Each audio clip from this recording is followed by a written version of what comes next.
सामायिक का प्रत्याख्यान कर लेंगे। करेमि भन्ते सामा इयं सावज्जं जोगं पच्चखामि जाओ नियमं मुहूर्तम एकं पज्वसामि दुविहं त्रिविहनं न करेमि न कार्वेमि मनसा वयसा कायसा तस्य भन्ते परिकमामि निंदामि करिहामि अप्पाणं वोसिरामि। एक सामायिक कालमान तक 5 आश्रय 18 पाप सेवन करने का त्याग है। कुछ समय के लिए कायगुप्ती का अभ्यास करेंगे। आंखें कोमलता से बंद, रीढ़ की हड्डी व गर्दन सीधी रहे। मन शांत, शरीर को स्थिर शिथिल एवं तनाव मुक्त करें। कहीं कोई हालन चलन नहीं, स्थिरता, शरीर की स्थिरता, मन की स्थिरता।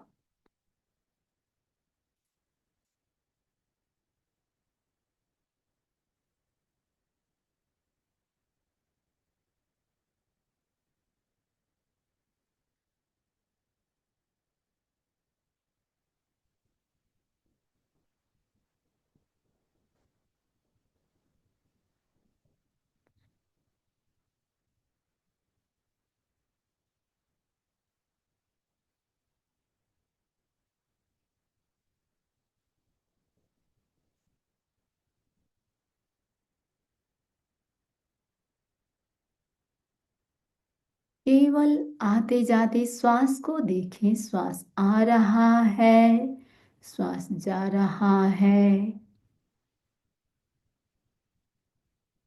केवल श्वास मय बन जाए, केवल श्वास दर्शन। एक भी श्वास आपके बिना जानकारी न बाहर आए और न भीतर जाए।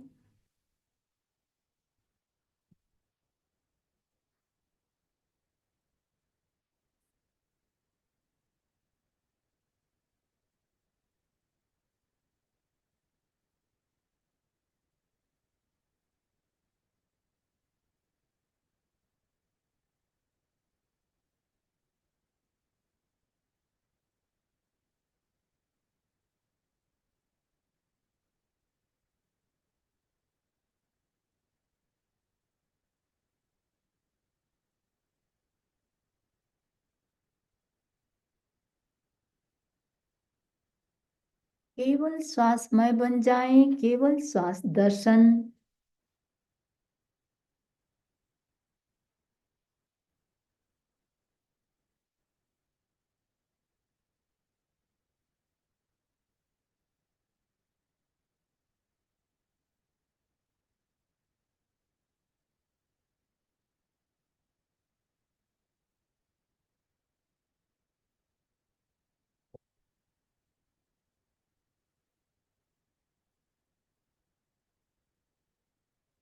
ध्यान दें श्वास कैसे भीतर जा रहा है, कहाँ तक जा रहा है। श्वास हल्का है, भारी है, ठंडा है, गर्म है। श्वास की प्रत्येक गतिविधि पर ध्यान दें।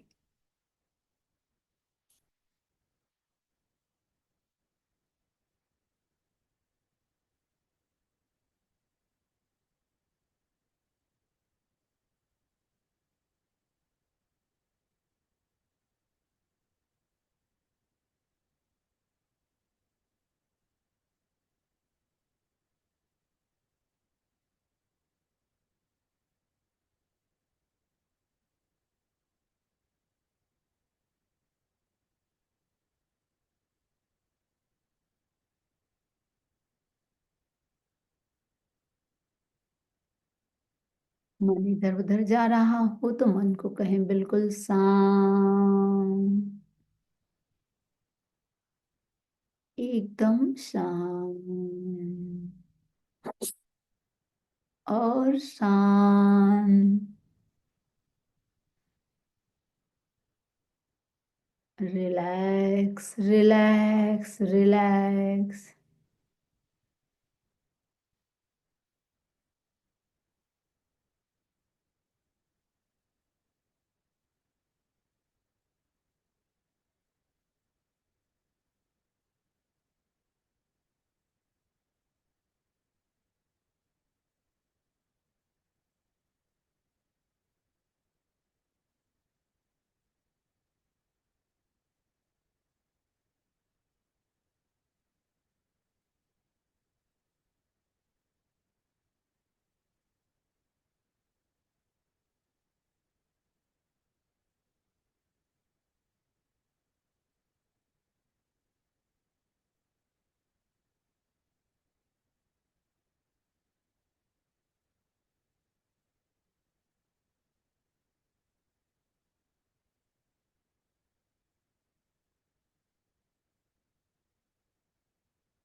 और गहरे में जाने का प्रयास करें, और भीतर जाएं और भीतर जाएं।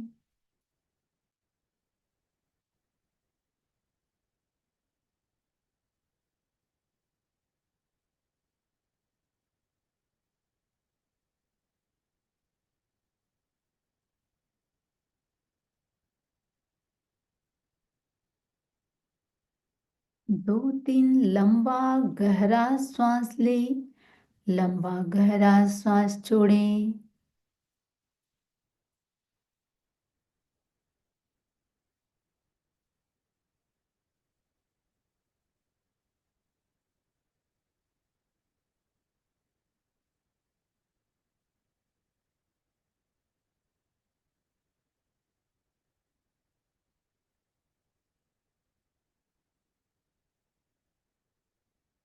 प्रयोग संपन्न। ओम अरहम, ओम अरहम।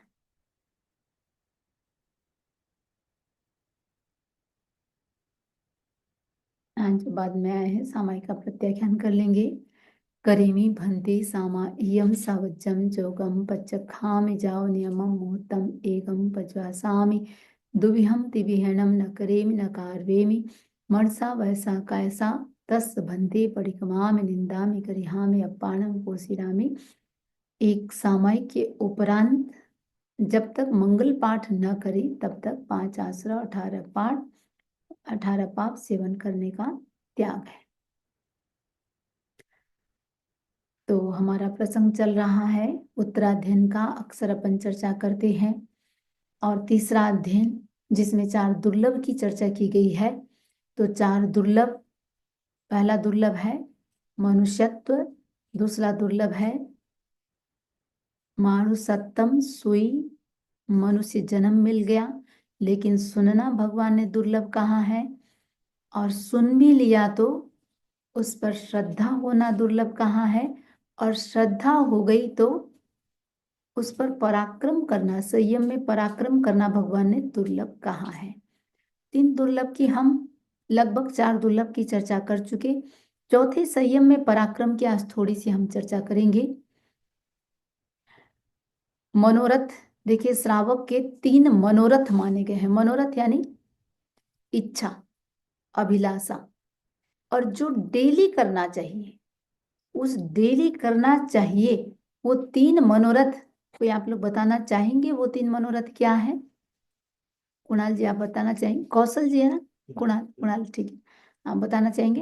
गुजराती में।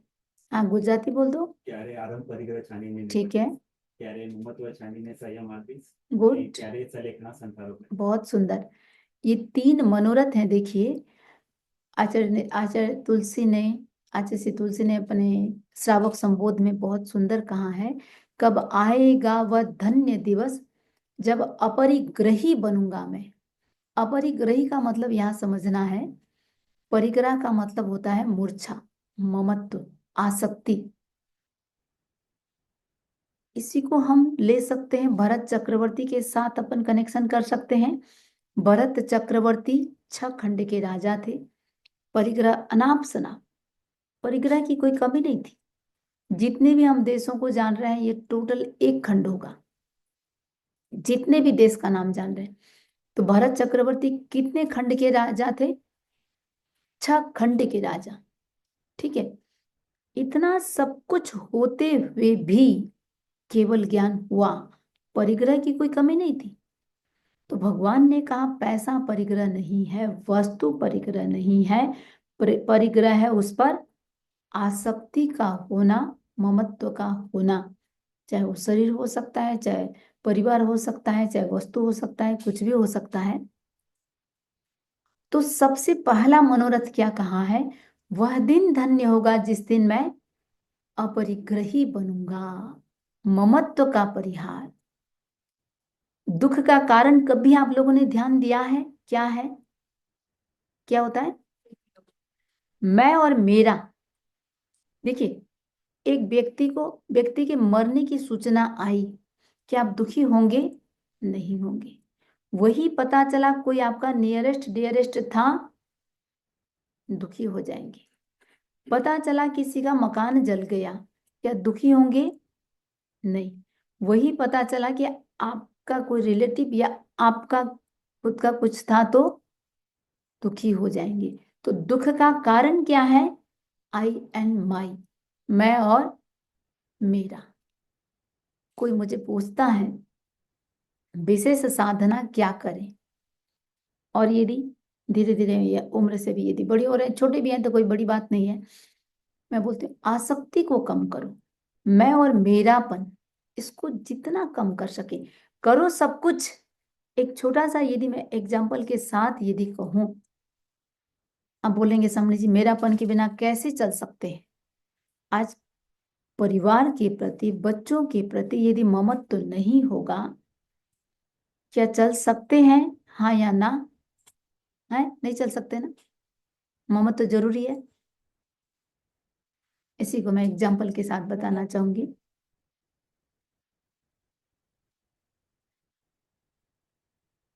किसी ने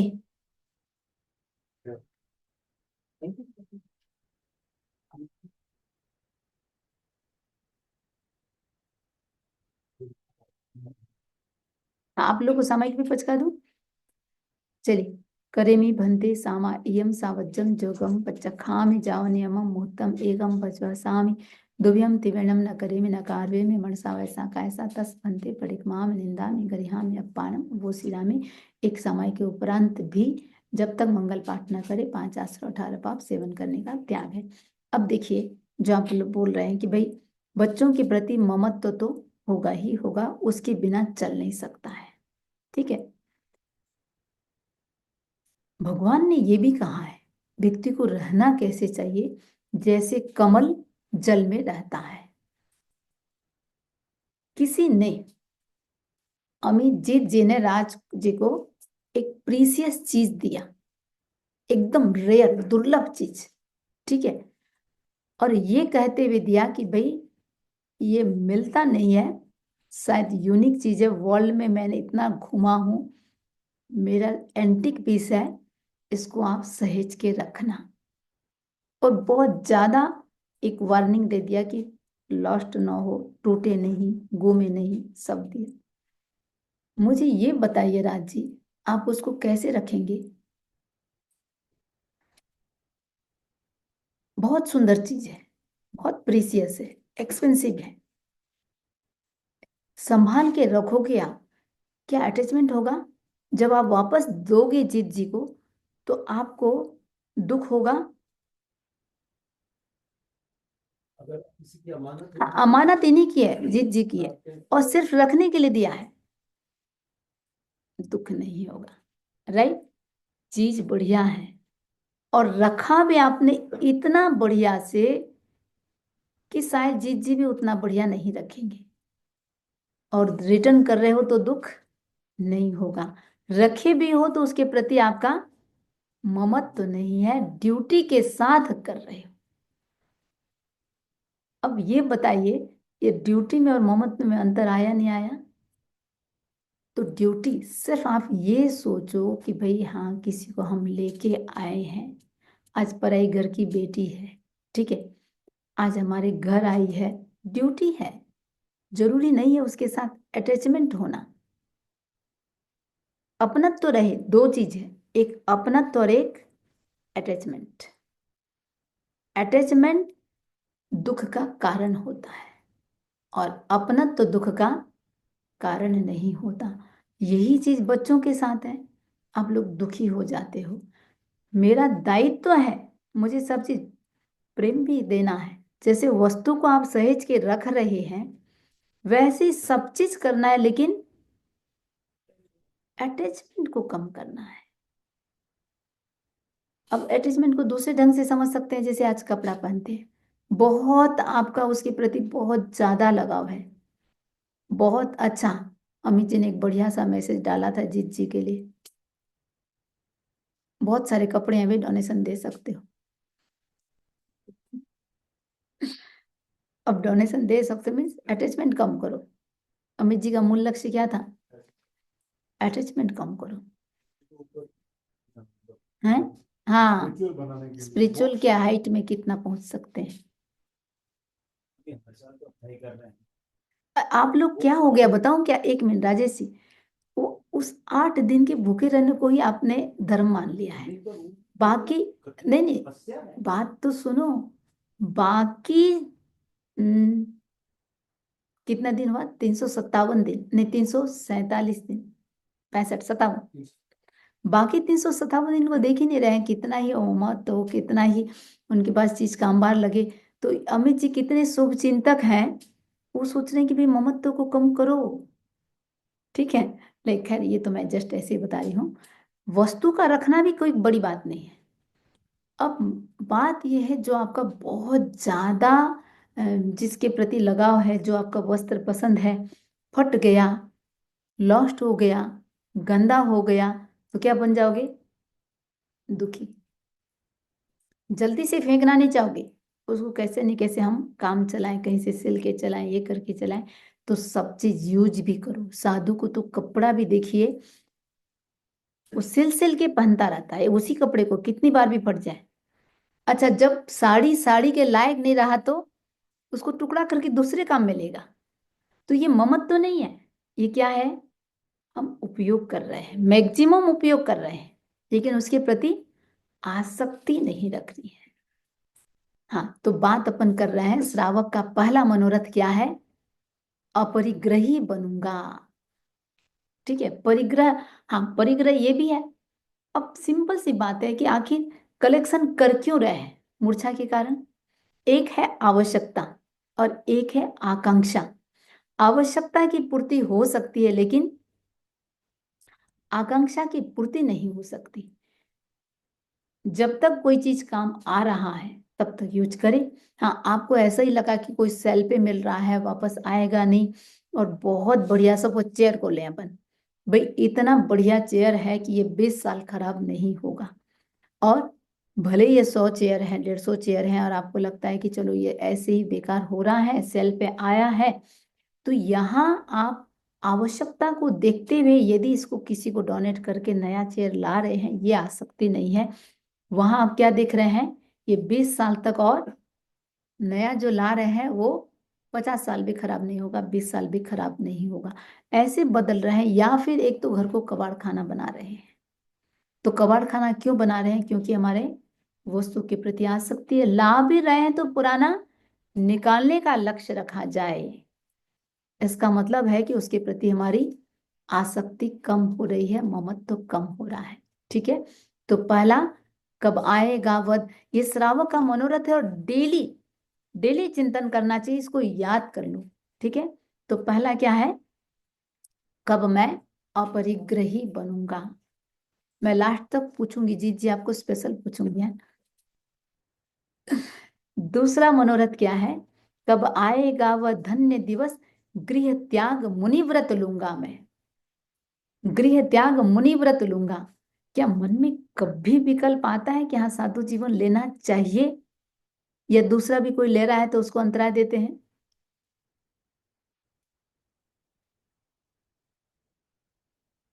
मेरे को अच्छा लगता है मैं सुन के। अच्छा, दूसरा कोई ले रहा है तो अच्छा लगता है, अंतराय तो नहीं देते हैं। पता करने का काम भी कैसे करें। नहीं, काम यही कि भाई पहले ऐसे मान लो जी, इसका नाम क्या है, अर्णव। और और नो। हाँ, अर्णव यदि दीक्षा लेता है, कोई शुभ चिंतक बन के जाएगा, राजेश जी शुभ चिंतक बन के जाएंगे, बोलेंगे राजीव जी क्या करते हो, इतना सा छोटा सा बच्चा, क्या समझ है इसको, संसार को अभी तक तो देखा भी नहीं है, इकलौता बेटा है, घर में भी धर्म ध्यान कर सकता है। अभी तो यही कहूँगा वरना। कहोगे ना। हाँ, हाँ, होता है कि होता है कि- नहीं नहीं नहीं, एक सुनो सुनो सुनो, है, अब ठीक है ना। ठीक ठीक। हाँ, भेजिए देखो फुटेगी। ठीक है, अब आप थोड़ा सा ऐसे कुछ कर लो, हाँ, इन दोनों के बीच में आ जाओ।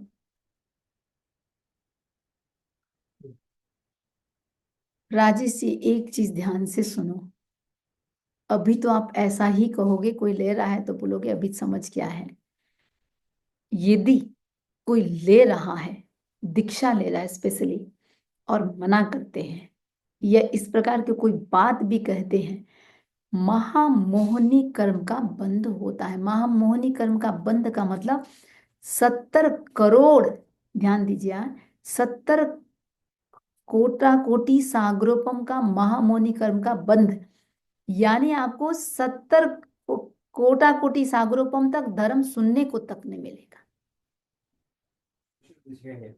नो नो नो नो, मेरा कोई कंट्रोवर्शियल विषय नहीं है। मेरी इच्छा शक्ति ये कहती है कि जिस आदमी को जब तक पूरा पता ना हो, चलिए वो इस कर्म बात करना पे, ही नहीं चाहिए। इस बात पे मैं बताती हूँ। भगवान ने कहा है, आज हम नहीं कह रहे, आज भगवान की वाणी पर अपन को श्रद्धा है। भगवान की वाणी पर क्या श्रद्धा है? भगवान की वाणी पर ये श्रद्धा है। भगवान की वाणी पर श्रद्धा कैसे है? सिंपल सी बात है, किसी ने उपवास किया और एक बादाम खा लिया, एक बादाम। किसी ने एकासन किया, भरपेट खाया, चावल भी खाया, रोटी भी खाई, और भी मिठाइयाँ, सब चीज खाया। जिसने उपवास किया एक बादाम खा लिया, उस उपवास को अच्छा मानेंगे या उस एकासन को अच्छा मानेंगे? जिसने भरपेट खाया है, सभी बोलो, किसको अच्छा मानोगे? क्यों? क्योंकि पता है कि भाई उपवास में खाना नहीं चाहिए। ये किसने कहा है? भगवान ने कहा है। अपन सब चीज भगवान के आधार पर, सप्त व्यसन नहीं करना चाहिए, किसने कहा है? भगवान ने कहा है। ठीक है।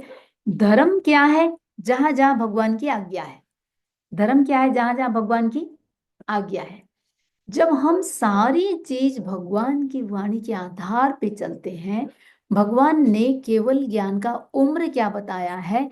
गर्भ का मिला करके 9 साल। 9 साल के बच्चे को केवल ज्ञान हो जाता है। अब 9 साल के बच्चे को केवल ज्ञान हो सकता है, तो दीक्षा का उम्र क्या हुआ? 8.5 साल।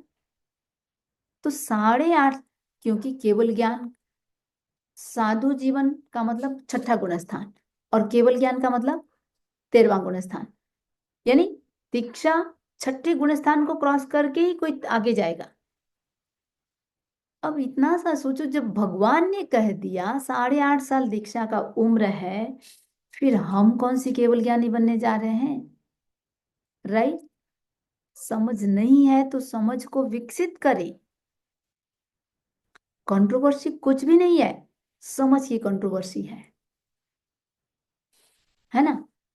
और दूसरी बात, जो कच्चा घड़ा होता है, जैसे एक दिन रश्मि जी ने कहा, समरी जी आप इतनी धर्म ध्यान की बात बता रहे हो, इतनी धर्म ध्यान की बात बता रहे हो, अब ऐसा लग रहा है हम तो पाप ही पाप कर रहे हैं, और क्यों हमारे पेरेंट्स ने हमको समझ नहीं दी? अब गुस्सा किस पे? अब मतलब हम दोष किसको दे रहे हैं? पेरेंट्स को। अरे पेरेंट्स को समझो तब तो दें। अभी राज जी ने पूछा कैसा रहा, जर्मनी नीदरलैंड जाके आए, कैसा रहा? तो मतलब हमारे पास शब्द भी नहीं है, इतना अच्छा रहा। लोगों को ऐसी स्थिति बन गई कि उनका बस चले तो अभी सारे के सारे दीक्षा ले लें, और सीधा 2-2, 3-3 सामायिक एक साथ पचक के बैठना, बोलो बड़ी बात है या नहीं है? हाँ, वो लोग, उनको कभी कभार मिलता है, कभी कभार मिलता है, लेकिन हलुकर्मी ऐसा कि लोगों को आश्चर्य हो रहा है। समझिए आप लोग लंदन में रहते हैं, इतना प्रवचन करते हैं, वहां किसी के भाव ही नहीं आ रहा है, हमारे तो आपके 4 दिन में ही भाव आ जा रहे हैं। तो दीक्षा के भाव आ जा रहे हैं और वहां के लोगों को नहीं आ रहा है, वो तो यह आश्चर्य कर रहे हैं। खैर, मैं बात बता रही हूँ कि धर्म को हम आत्मसात करें, समझें। हाँ, यहाँ मैं ये बात बता रही थी, जैसे कच्चा मिट्टी जब होता है, कच्चे घड़े को जैसा भी आकार देना चाहो वैसा हो जाता है। तो एक प्रकार से यदि हम इनको कच्चा घड़ा मानते हैं, तो मैं सोचती हूँ यही उम्र है जब लोहा गर्म रहता है, उसको जैसा चाहे आकार दे सकते हैं, ठंडा होने के बाद कुछ नहीं कर सकते। यही उम्र, हालांकि देखिए सीए एमबीए अच्छे पढ़े लिखे सब आते हैं संस्था में, पढ़े लिखे काफी सब बड़े बड़े अच्छी, और ऐसे भी लोगों को मैंने देखा बहुत समझदार, बहुत पढ़े लिखे और बिजनेस कर रहे हैं। करोड़ों को साल का करोड़ों करोड़ों कमा रहे हैं, उसको छोड़ करके वो भी आ रहे हैं। तो खेल किसका है सारा? मोहिनी कर्म का।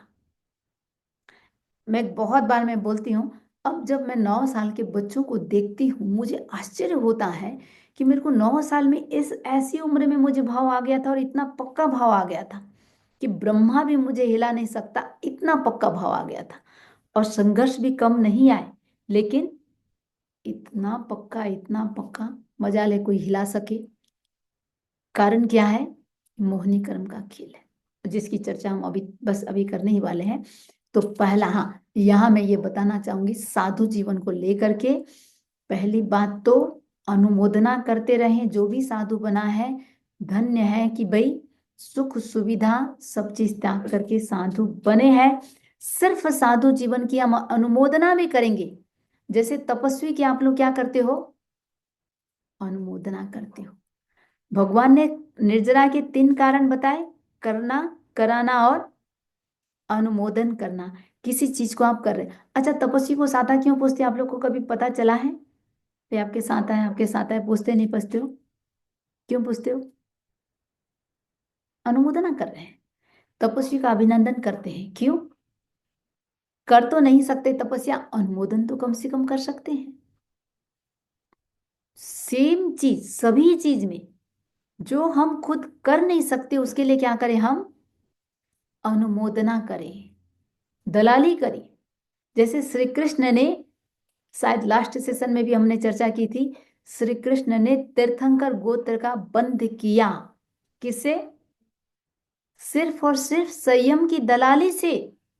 और एक बात हमेशा ध्यान रखो, यदि आप ये भावना भाते हो काश मेरी दीक्षा आए, दूसरी बात मुझे न भी आए, मेरे घर से कोई दीक्षित हो, ये विकल्प भी आपको आता है, तो बोलते हैं ऊंचे देवलोक के देवता, 26 देवलोक हैं, ऊंचे देवलोक के कोई पुण्यशाली देवता 20 साल के भीतर, हो सकता है आपका पोता बन करके, हो सकता है पड़पोता बन करके, हो सकता है द्वैता बन करके, द्वैती बन करके आपके घर जन्म ले।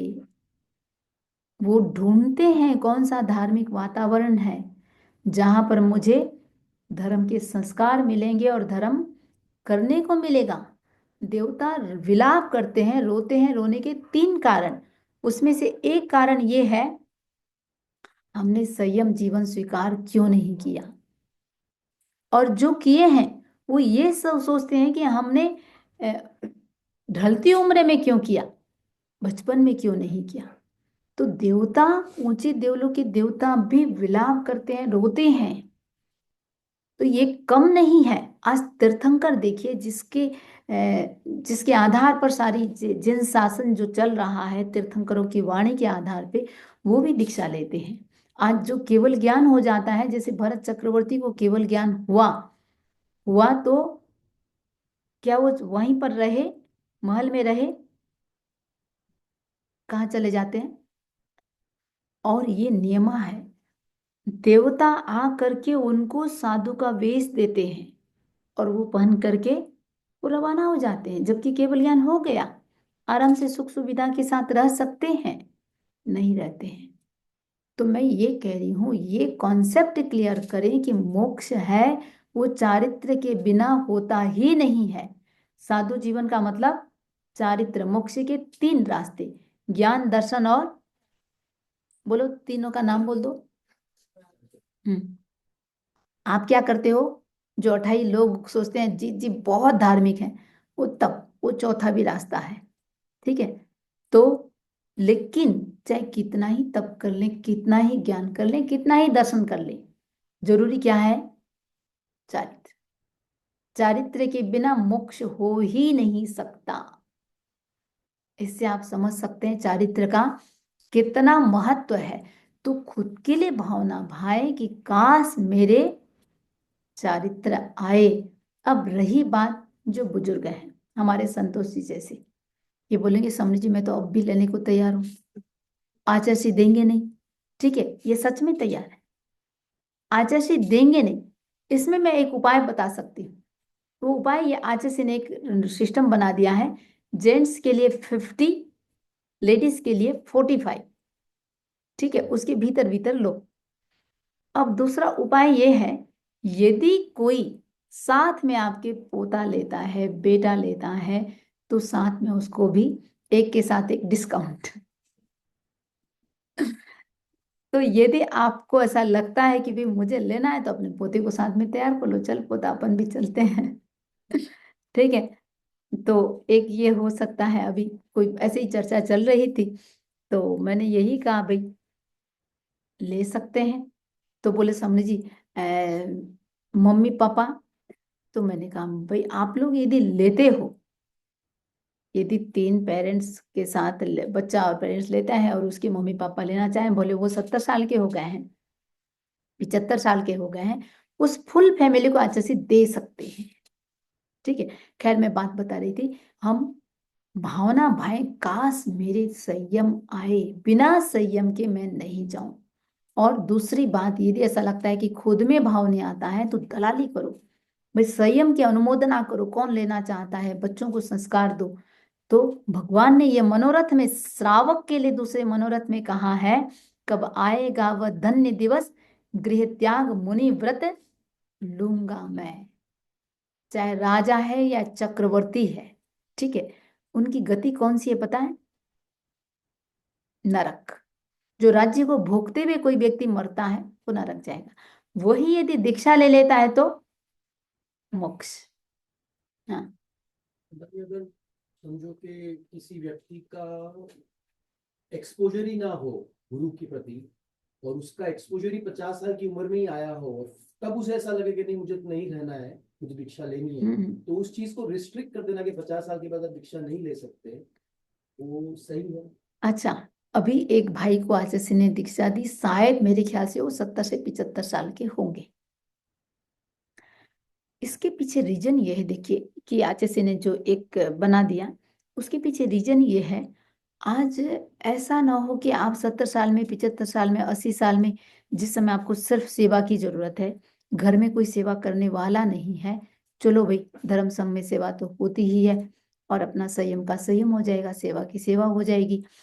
तो कहीं लोगों की मानसिकता अस्वस्थ ना बने, उसके लिए आचार्य ने कहा कि भाई खुद दूसरों की भी सेवा करो, और फिर 10 साल आप दूसरों की सेवा करो, 10 साल आप खुद सेवा लो। तो एक बना दिया। अब रही बात, यदि 50 के बाद किसी के भीतर भावना आती है, नियम बनाने वाला कौन? गुरु है। अब उसको उसको ब्रेक भी कौन करेगा? गुरु। हमारी भावों में इतनी उत्कृष्टता आ जाए, इतनी उत्कृष्टता आ जाए, ऑटोमेटिक ब्रेक करेंगी। और अभी एक भाई लिए हैं, वो बहुत हो रहा है, बहुत बहुत हो रहा है। ठीक है, और 70+ वाले कई बीच बीच में अभी ले रहे हैं। अभी थोड़े दिन पहले, अभी यहाँ पर कौन सा चातुर्मास था, सूरत में भी शायद हुआ है, तो लेते हैं। तो इसके लिए मैं ये सोचती हूँ कि अपने भावों में उत्कृष्टता लाओ, कि काश गुरु के अपने आप ऐसे विजुअलाइज करते रहो, अफर्मेशन करते रहो कि गुरु आपको दीक्षा दे रहे हैं। एक भाई, इसमें एक बात बताना चाहूंगी मैं, हर्बल वारन, ऐसा एक अमेरिकन व्यक्ति था, संपर्क में आया, जैनों के संपर्क में, और 12 व्रती श्रावक बन गया। 12 व्रती श्रावक, 12वां व्रत साधु के साथ जुड़ा हुआ है, श्रावक का भी 12वां व्रत साधु के साथ जुड़ा हुआ है। मतलब हाँ, अतिथि संविभाग, साधु को गोचरी कराना। वो अमेरिकन भाई आचार्य तुलसी को आकर के कहता है कि मैं 12 व्रती श्रावक हूं। आचार्य ने कहा कैसे हो सकता है? 12वां व्रत उस समय तो समण श्रेणी का भी नहीं हुआ था, 80 से पहले की बात है। तो आचार्य ने कहा कि कैसे हो सकता है, 12वां व्रत तुम्हारा कैसे नहीं बचता है, वहां कोई साधु तो है नहीं। उसने क्या कहा?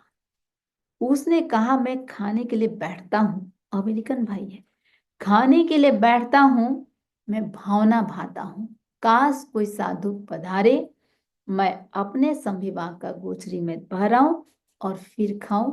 बोले मैं मन से एवरीडे दान देता हूं, मन से बस ये भावना भाता हूं कि मैं दे रहा हूं। और मेरा 12वां व्रत निभट जाता है। इसलिए मैं कैसा हूं? 12 व्रती श्रावक। अपने आप को विजुलाइज करो, साधु के रूप में देखो। और ऐसे नहीं कि खाली विजुलाइज करना और वो सब करना जो साधु को नहीं करना चाहिए, या एक श्रावक को भी नहीं करना चाहिए, वो नहीं। हम आरंभ समारंभ से अपने आप को कितना ऊपर उठा सकते हैं, कितना ऊपर उठा सकते हैं, कितना ऊपर उठा सकते हैं। हाँ, तो खुद के लिए भावना भाई, नहीं तो कम से कम मेरे परिवार से कोई ले, वो भी नहीं तो कम से कम, और एकांश जिसकी भावना है मैं उसके लिए क्या क्या दलाली कर सकता हूँ।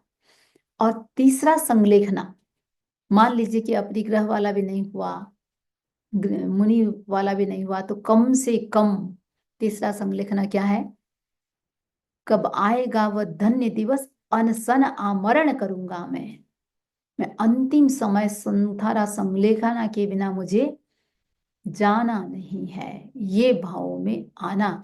तो आनंद श्रावक सिर्फ 20 साल का श्रावक जीवन, ये पिछली बार हमने चर्चा की थी, और उसमें वो क्या बन गए?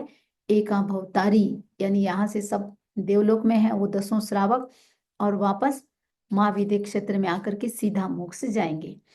एकाभवतारी बने या न बने, ठीक है, कम से कम 2-4 भाव में तो मोक्ष जाने का लक्ष्य रख सकते हैं।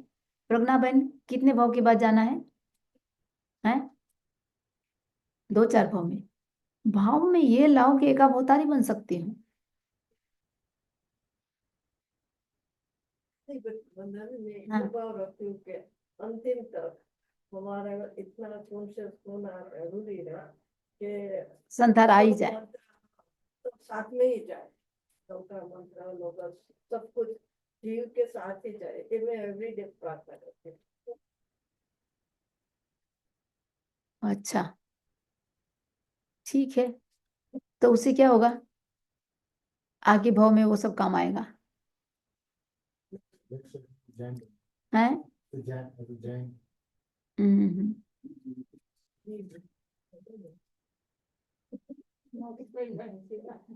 मतलब ये चीज साथ में विजुलाइज कर सकते हैं। देखिए, मेरे मैक्सिमम कर्मों की निर्जरा हो रही है। हर छोटी क्रिया में दो बात है, एक तो करणी और एक अकरणी है, ठीक है। अकरणी आप लोग कुछ भी कर रहे हैं भले करो, मैं ना नहीं करूंगी। करणी को छोड़ो मत। एक श्रावक को जो करना चाहिए वो साथ में ऐड कर ले, तो मैं सोचती हूँ सोने में सुगंध हो जाएगा। एक श्रावक को छोटी छोटी चीजों का त्याग करना, रात्रि भोजन का त्याग करना, थोड़ा थोड़ा त्याग को जोड़े हम। नवकाशी करना, कभी मनोदरी कर लिया, कभी रात्रि भोजन छोड़ दिया, गुस्से का त्याग करना, ठीक है, किसी को व्यंग्यात्मक शब्द नहीं बोलना, किसी को मैनिपुलेट नहीं करना, क्रोध, मान, माया, लोभ, इनको कैसे हम कम कर सकते हैं, अपनी सहन शक्ति को कैसे हम बढ़ा सकते हैं। छोटी छोटी चीजों पे आप फोकस करेंगे। परिग्रह की दृष्टि से यदि लें अपन, भाई आज मुझे सचित्त खाने का त्याग है, आज मुझे जमीकंद खाने का त्याग है, आज मुझे ये जैसे एनिमल प्रोडक्ट कोई भी चीज है, मान लो ये आपकी बेल्ट होता है, शूज होता है, जैकेट होता है, कोई भी चीज है कि मुझे खरीदने का त्याग है। अपने घर के अलावा कहीं बाहर जाने का त्याग है, जैसे पिछली बार भी कराया था, जम्बू द्वीप से बाहर जाने का त्याग है। छोटी छोटी चीजें डेली का एक ऐसा बना लें कि उठने के साथ आज मुझे क्या त्याग करना है। तो अकरणी भले करें लेकिन करनी को ना छोड़ें। जो एक श्रावक को करना चाहिए उसको हमको छोड़ना नहीं चाहिए। तो 12 व्रती, पहले हमने चर्चा भी की थी कि 12 व्रती श्रावक के, और 12 व्रतों का काफी लोगों ने भरा भी था। मुझे नहीं पता आप लोग फाइनली भरे या नहीं भरे। तो एक एक लास्ट मैंने आप लोगों को एक प्रश्न के रूप में भी कहा था कि सब चीज पता चल गया, ये कि 4 दुर्लभ है ये भी पता चल गया, करना चाहिए ये भी पता चल गया, फिर भी व्यक्ति कर क्यों नहीं पाता है? उसका रीजन क्या है कि दुर्लभ का बोध क्यों नहीं हो पाता है? राजेश जी आप ही बताइए। 4 दुर्लभ का नाम फटाफट बता दीजिए। अभी तो शुरुआत उसी से की थी अपन ने।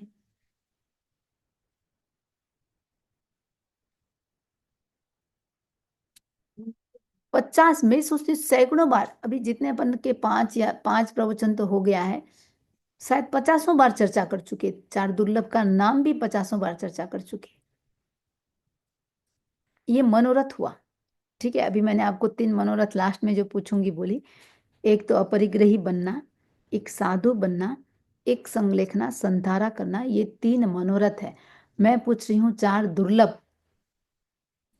मनुष्यत्व, राइट, आस्था, श्रवण, श्रवण, नहीं सेकेंड श्रवण, श्रद्धा, सुनना, धर्म सुनना। कान तो है, आप ये देखो लोगों की कान ही नहीं है। अच्छा कान है तो वो 24 घंटा गाने सुन रहे हैं, न्यूज सुन रहे हैं, कुछ ना कुछ धर्म की बात सुनना चाहेंगे ही नहीं। आज यदि आप 5 प्रवचन में आके बैठे और 4 दुर्लभ का नाम नहीं बता पा रहे हैं, इसका मतलब सुन नहीं रहे हैं। आप बोलेंगे नहीं समरी जी मैं एकदम ध्यान से सुन रहा हूं, तो मेमोरी वीक है, क्या करें भाई। ठीक है, या तो सबसे पहले हमको मेमोरी स्ट्रॉन्ग करने का टिप्स बताना चाहिए, राइट। तो पहला, मनुष्य जन्म दुर्लभ है। दूसरा, जन्म मिल गया तो सुनना दुर्लभ है, धर्म सुनना दुर्लभ है। सुन भी लिया तो उस पर श्रद्धा का होना कि हाँ समरी जी जो बात कर रहे हैं बिल्कुल फैक्ट है, ठीक है, कि भगवान ने यही कहा है, ये फैक्ट है। ये आस्था का होना, ये बिलीफ का होना, ये विश्वास होना, ये भी दुर्लभ चीज है। आस्था भी हो गई, हाँ भाई जो भगवान ने कहा है मीन्स ये बिल्कुल अक्षरशः ऐसा ही है। तो चौथा दुर्लभ भगवान ने क्या बता दिया? करना, आचरण करना, उस पर उसको अमल करना।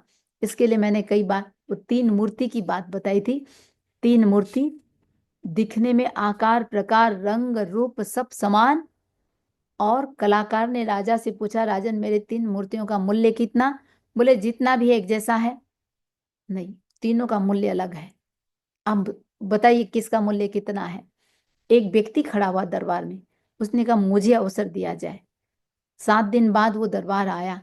एक के लिए कहा ये कौड़ी का है, दूसरे के लिए कहा 1.25 रुपए का है, और तीसरे के लिए कहा 1.25 लाख का है। अरे भाई तुमने कैसे इसको मापा?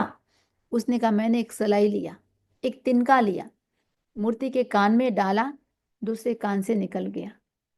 उसका मूल्य बताया, कौड़ी का है। दूसरे मूर्ति को कान में डाला, कान से नहीं निकला, मुंह से निकल गया, उसका मूल्य बताया 1.25 रुपए का है। तीसरे मूर्ति के कान में डाला, ना कान से निकला ना मुंह से निकला, पेट में चला गया, उसका मूल्य बताया 1.25 लाख। 3 प्रकार के श्रोता, एक कान से सुने दूसरे से निकाल दिया, कौड़ी के श्रोता। एक कान से सुने मुंह से निकाला, वाह समरी जी क्या प्रवचन करते हैं, मजा आ जाता है, ठीक है, खूब तारीफ करेंगे, लेकिन अंदर जीरो। उसका मूल्य कितना? 1.25 रुपए।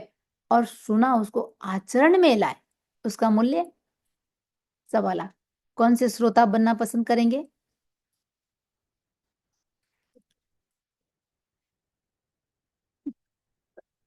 ठीक है, कौन सा हो नहीं पूछूंगी, बनना कौन सा पसंद करेंगे? आप कुछ बोल रहे हैं राजी, बोलिए।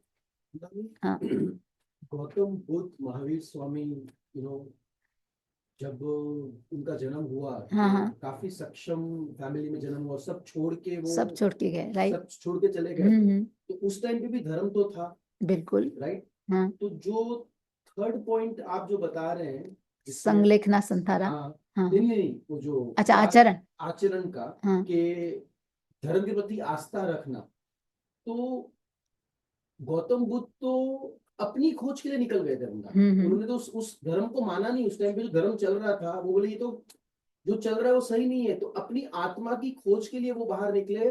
और एक अलग जो भी उन्होंने, जितना मैं पढ़ रहा हूँ फिलहाल उसके लिए मैं समझ पाया हूँ थोड़ा सा। तो अगर ये थर्ड पॉइंट अगर गौतम बुद्ध भी जब थे तो शायद थर्ड पॉइंट तो उन्होंने भी इम्प्लीमेंट नहीं किया इस चीज को। ऐसा है, ऐसा नहीं इम्प्लीमेंट नहीं किया। अब कौन, उन्होंने भी तो धर्म चलाया ना। बुद्ध बौद्ध धर्म है तो बुद्ध का ही चलाया हुआ है। कुछ पाया तो देने लायक हुए और दिया, उन्होंने दुनिया को जनता को दिया। तो पहले कुछ पाए। अब महावीर भी क्या किए? खुद की तो खोज करने गए, खोज करके कुछ पाया और फिर वो जनता को उन्होंने दिया।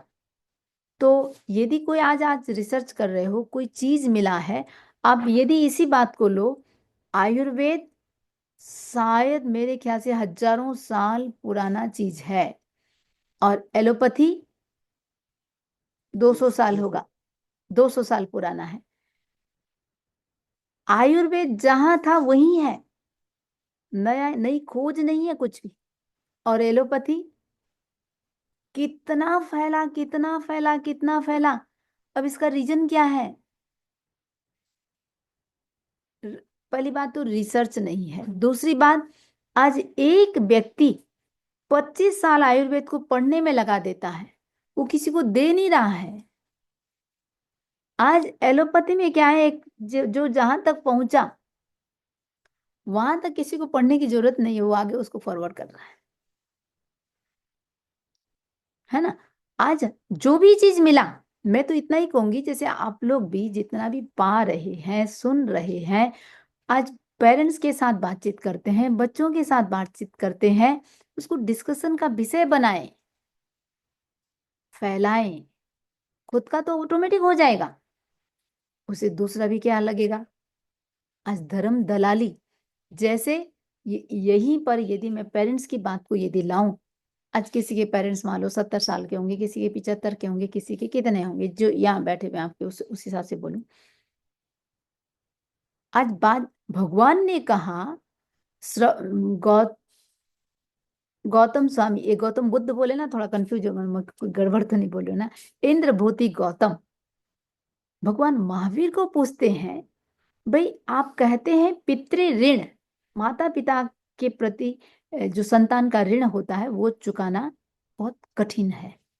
श्रवण कुमार जिसने कावड़ पे बिठा करके अपने माता पिता को तीर्थ यात्रा करवाया, वो पितृ ऋण से मुक्त हुआ या नहीं? भगवान ने क्या जवाब दिया? मैं आपसे पूछना चाहूंगी, हुआ या नहीं? भगवान ने कहा नहीं। किस लिए नहीं? इतना करने के बावजूद भी पितृ ऋण से मुक्त नहीं हुआ। भगवान ने कहा 3 कारण, 3 चीजों से कोई व्यक्ति पितृ ऋण से मुक्त हो सकता है। पहली बात, माता पिता को जो कभी दुख नहीं देता, पहली बात, कभी दुख नहीं देता, ठीक है। दूसरी बात, यहाँ दुख में एक बात कहना चाहूंगी, जैसे मरने के बाद भले माता पिता को कितना भी कष्ट दिए हैं, मरने के बाद उनकी तस्वीर लगा करके क्या करते हैं, धूप दीप रोज हाथ जोड़ते हैं।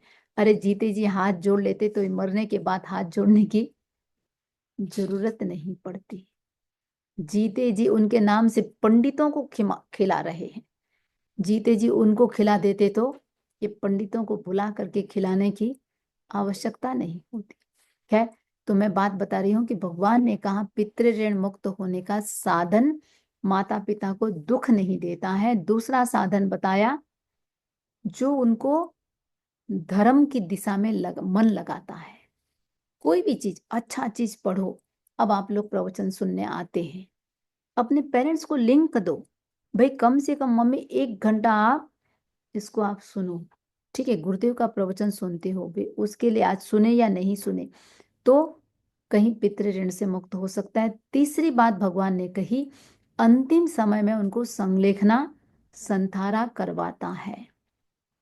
यहां मैं राज्य की बात पे ही कह रही हूं, पहले कुछ पाए फिर उसको हम देने का प्रयास करें, जो भगवान ने किया। और भगवान महावीर ने क्या कहा, अपना सत्य में से जा, स्वयं सत्य खोजो। मैंने जो कहा है उसको तुम सत्य मत मानो, मैं बता रहा हूं कि मैं इस रास्ते से चला और मैंने ये पाया। उन्होंने कभी नहीं कहा, जो श्री कृष्ण ने कहा माम एकम शरणम व्रज, मेरी शरण में आओ। उन्होंने क्या कहा, धम्मम शरणम पवज्जामि, धर्म की शरण में जाओ और स्वयं सत्य खोजो। संपिखया पगमप्पयनम, आत्मा के द्वारा आत्मा को देखने का प्रयास करो तो पाओ। पहले कुछ पाओ तभी। खुद आचार्य महाप्रज्ञ जी ने ऐसा ही कहा था। आचार्य तुलसी के समय की भी बात साथ में बताना चाहूंगी। आचार्य तुलसी कुछ ना कुछ ऐसे एक एक कृति उनकी होती थी, जैसे तेरापन प्रबोध है, लोग लगभग सभी जानते हो, श्रावक संबोध, आचार बोध, विचार बोध, संस्कार बोध, ऐसे काफी ऐसी चीजें। तो आचार्य की कृति रचना होती थी, विज्ञप्ति में आता था, सभी साधु संत समणी जी याद करते थे। एक बार आया श्रावक संबोध, नाम क्या है? श्रावक संबोध। मैंने सोचा ये तो श्रावकों के लिए है, अपन का काम का नहीं है। और जैसे ही दर्शन किए गुरुदेव की, तुलसी के समय की बात बता रही हूं, जैसे ही दर्शन किए, पहला प्रश्न क्या था? श्रावक संबोध याद कर लिया? मैंने कहा वो तो श्रावकों के लिए है। सीधा ही मैंने उत्तर यही दिया, वो तो श्रावकों के लिए है। आचार्य तुलसी ने क्या कहा? तुम खुद नहीं करोगे तो सिखाओगे कैसे? पहले किसी चीज को खुद को करना होगा। और महाप्रज्ञ जी ने भी इसी प्रकार की बात कही, बोले साधना पहले खुद करो, अपने आप को भरो, तभी आप दूसरों को दे पाओगे। तो खुद तो पाना चाहिए ही चाहिए, तभी आप दूसरों को दे पाओगे। तो अपन बात कर रहे हैं कि बोध की बात, कि दुर्लभ है, इंसान को बोध क्यों नहीं होता है? यही प्रश्न शिष्य ने गौतम स्वामी ने, हाँ, संलेखना, संधारा, ये तीन देखिए, तीन चीज करता है तो वो पितृ ऋण से मुक्त हो सकता है। तो गौतम स्वामी ने भगवान से पूछा, भाई दुर्लभ चीजें हैं, मिल भी गई है, फिर भी लोगों को इसका बोध क्यों नहीं होता है, एहसास क्यों नहीं होता है, एनालिसिस क्यों नहीं कर पाते हैं? भगवान ने कहा दो कारणों से, आरंभ और परिग्रह। आरंभ और परिग्रह, इतना ज्यादा इंसान आरंभ समारंभ यानी ये हिंसा की चीजों में, संसार में इतना उलझा हुआ है, इतना उलझा हुआ है, उसके कारण दुर्लभ का बोध नहीं हो पाता है। और दूसरा रीजन बताया, परिग्रह के कारण। 9 ग्रहों का नाम सुना होगा आप लोगों ने, नाम सुना है? कोई ज्यादा बिलीव करते हैं एस्ट्रोलॉजी पे, बोलेंगे मेरा अभी शनि चल रहा है, शनि की 7.5 चल रही है, शनि का ढैया चल रहा है, यदि ज्यादा विश्वास है तो। मैं सोचती हूँ वो पता नहीं 7.5 शनि की महादशा कितना इफेक्ट करता नहीं करता है। सबसे बड़ा कोई ग्रह है तो परिग्रह, सबसे बड़ा ग्रह। और सबसे ज्यादा नुकसान करने वाला कोई ग्रह है तो परिग्रह।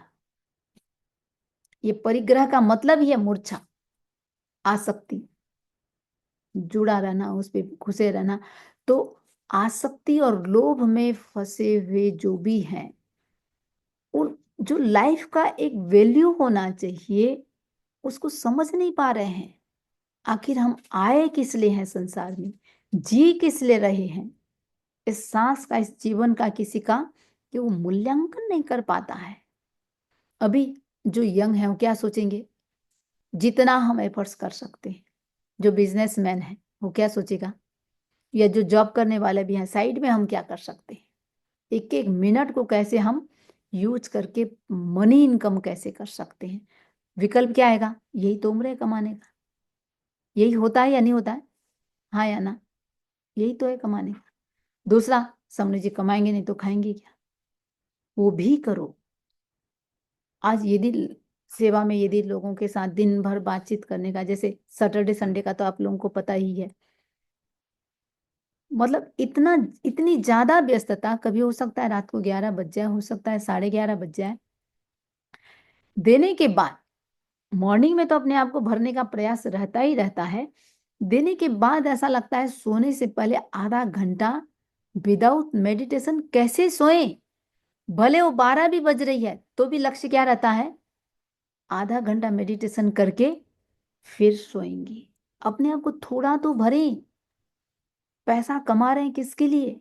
परिवार के लिए। खुद के लिए आप इतना यूज भी नहीं करते हैं, दूसरा करेगा। और जब जाएंगे हम, खाली हाथ जाएंगे।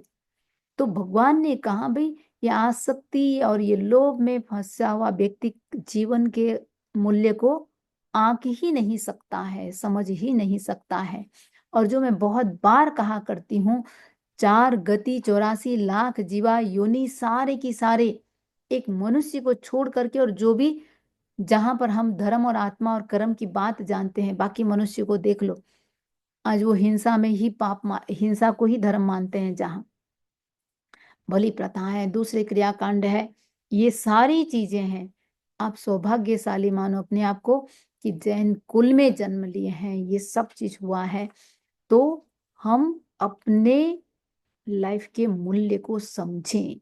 सिर्फ संसार को ही, परिवार को ही, बच्चे को ही, उतने को ही सब चीज मत मानो। तो जरूरी है इस दुर्लभ का। तो गौतम स्वामी ने जब भगवान से पूछा क्यों नहीं समझ पा रहा है इंसान, दुर्लभ का बोध क्यों नहीं हो पा रहा है, दो कारण। कौन कौन से? जोर से बोलो। हाँ, अरे आप क्यों चुप हो गए, आप तो बोल रहे थे। हाँ, तो जैसे मैं इधर बोली जोर से बोलो, तो ये आरंभ बोल के चुप हो गए, सोच रही भाइयों को बोल रहे हैं, चलो भाई उत्तर भाई लोग देंगे। तो कौन कौन सा दो कारण? आरंभ और परिक्रम। आरंभ यानी बहुत ज्यादा सांसारिक सब क्रिया, आरंभ समारंभ, ठीक है। और परिग्रह यानी मूर्छा, मोह, ममत्व। अब चार जो दुर्लभ है, अब इसका हम लास्ट निष्कर्ष निकालें। चार जो दुर्लभ है, ठीक है, मनुष्य जन्म, श्रवण, श्रद्धा और संयम में पराक्रम। तो दो चीजें, एक बोलते हैं अपन पुरुषार्थ और एक बोलते हैं प्रारब्ध, ठीक है। प्रारब्ध यानी भाग्य से जो मिला है। इस चार में प्रारब्ध क्या है और पुरुषार्थ क्या है? चार में प्रारब्ध क्या है, पुरुषार्थ क्या है? मनुष्य जन्म प्रारब्ध से मिला है और श्रवण भी प्रारब्ध से मिला है।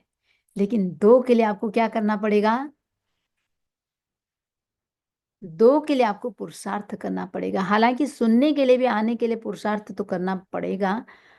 और जो भी हमारे सोचते हैं कि भाई आजकल तो जूम भी होता है, यूट्यूब भी होता है, कईयों को यदि मैं बोलूंगी भाई सुन लिया करो, समझ लीजिए यूट्यूब से हम सुन लेते हैं, हमारे वो प्रज्ञा बहन भी हैं उसमें, बहुत बिजी रहते हैं, तो भी धार्मिक हैं, भीतर तक बोले धार्मिक हैं।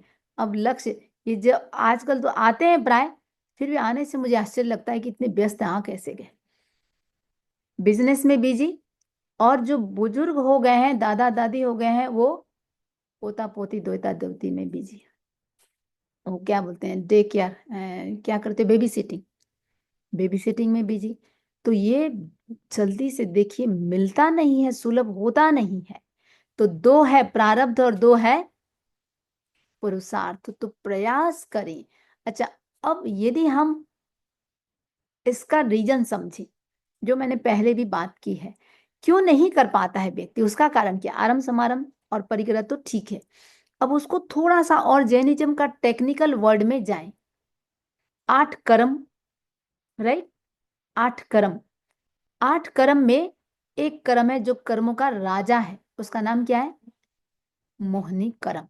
ईशान 8 कर्मों का नाम बताएगा आगे आके? है, आप पीछे से बोल दो, आगे मत आओ, सब जानते हो, बोल दो। चलो घाती अघाती, बच्चों को घाती अघाती सिखाते हो, 8 कर्म सिखाओ, उसमें से फिर घाती अघाती बताओ। नहीं तो बच्चों को घाती अघाती क्या है तो बोलेंगे। ठीक है, घाती अघाती कर्म जानते हो? हाँ, जो बोल दो। देखो 8 कर्म बोला तो नहीं आता है बोला, अब वो घाती अघाती से सिखाएं तो आ रहा है। हम्म,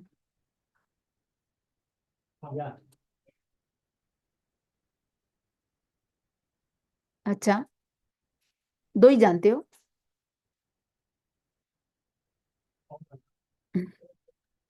मोहिनी कर्म और नाम कर्म। तो घाती कौन सा है, अघाती कौन सा है? दोनों अघाती हैं। चलो मोहिनी, अ, जो आत्मा के मूल गुणों को घात करते हैं उसको घाती कहते हैं। ठीक है, आत्मा का मूल गुण, आनंद इसका मूल गुण है, नॉलेज इसका मूल गुण है। तो ज्ञानावरणी आत्मा के मूल गुण को घात करता है, दर्शनावरणी आत्मा के मूल गुण का हनन करता है, मोहनी आत्मा के मूल गुण को हनन करता है, मूल क्वालिटी को नाश करता है। मोहनी कर्म, नाम याद कर लेंगे, कर्मों का राजा कौन? मोहनी कर्म। ठीक है, कर्मों का राजा कौन? इसके ऐसे दो सेनापति अपन राग और द्वेष बोलते हैं। इसके दो भेद, दो भेद, दो प्रकार है। एक दर्शन मोहनी और दूसरा चारित्र मोहनी। एक दर्शन मोहनी और दूसरा ठीक है, मोहिनी के दो भेद, दर्शन मोहिनी और चारित्र मोहिनी। ठीक है, अब दर्शन मोहिनी को हनन करने का व्यक्ति को पुरुषार्थ करना चाहिए। दर्शन मोहिनी को कैसे हम हनन कर सके, जैसे अभी राजेश जी ने जो बात कही, भाई बच्चे समझते क्या है, क्यों दीक्षा लें, और कोई भी लेगा मैं तो उनको मना करूंगा, ये विकल्प क्यों आ रहा है? ये दर्शन मोहिनी का उदय भाव है। दर्शन मोहिनी व्यक्ति का दोष नहीं है, दोष किसका है? कर्मों का। दोष किसका है? कर्मों का।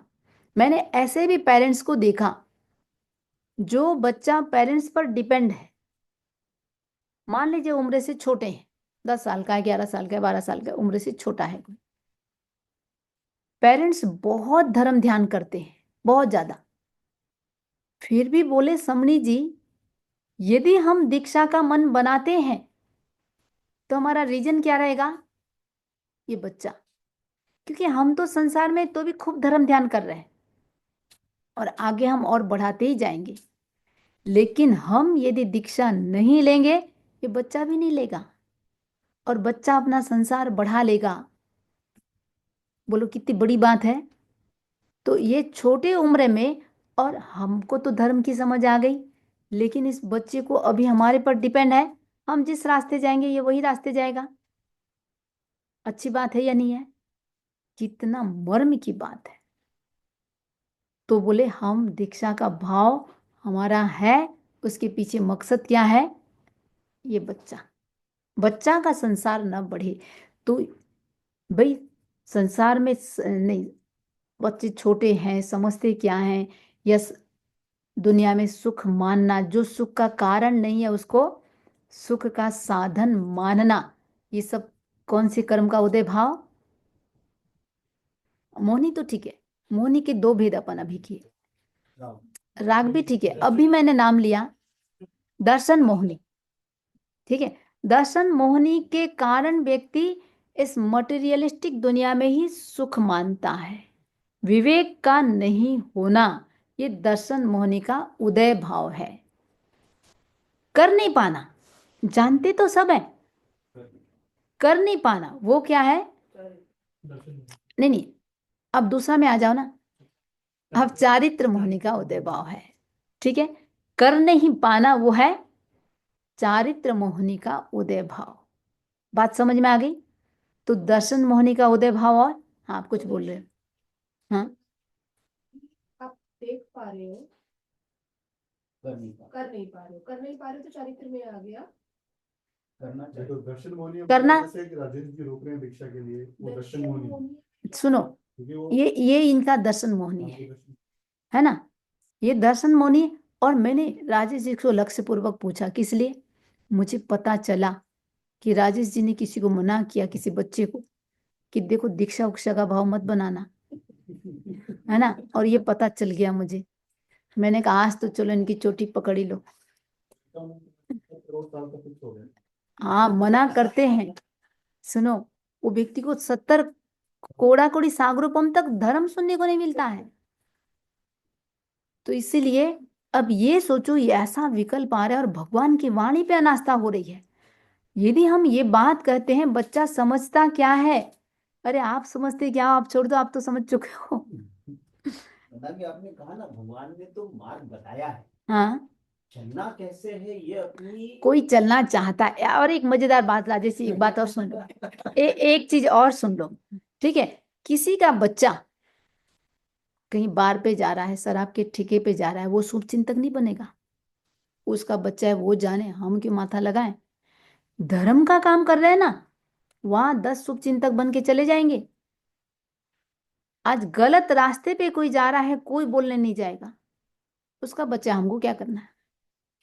तो मैं भी ये नहीं कह रहा हूँ कि वो दीक्षा न ले, मैं सिर्फ ये कह रहा हूँ वो अपनी ज्ञानता के साथ दीक्षा ले तो उसका और भी ज्यादा प्रबल प्रभाव पड़ेगा। बात तो समझो, एक बात सुनो, सुनो सुनो, जितने भी, अभी मैं यदि अपने धर्म संघ की बात कहूं, वो रेयर नहीं है, एक्सेप्शनल नहीं है। आचार्य तुलसी 9 साल में दीक्षा ली, महाप्रज्ञ जी 10 साल में लिए, महाश्रमण जी 12 साल में, ये तो मैं महापुरुषों की बात बता रही हूँ, बाकी सारे के सारे। और यदि संतों की बात करूं तो सब 9-9 साल 10-10 साल में ही आते हैं। विवेकानंद की बात ले हम, जितने भी ये सारे महापुरुष वो भी है ना, ये छोटे उम्र में ही उनको बोधि की प्राप्ति हुई है। बड़े होने के बाद, संसार में फंसने के बाद, ये संसार का उलझन, ये परिग्रह, उनको सोचने के लिए टाइम ही नहीं है। सोचने का यही परफेक्ट टाइम है। आज अपने ऐसे भी संत हैं जिनको 3 साल में भाव हो गया, ठीक है, 6 साल में उन्होंने दीक्षा ले ली, समण बन गए, और फिर 8.5 साल होते ही वो साधु बने। पता है वो संत कौन? आज उनमें कोई कमी है? समझ की कमी है? धुरंधर है। तो और मुझे पता है 9 साल में इतना कोई भौतिकता का भी ऐसा नहीं था कि भाई, या फिर ऐसा कोई माहौल भी नहीं देखा था वैराग्य का।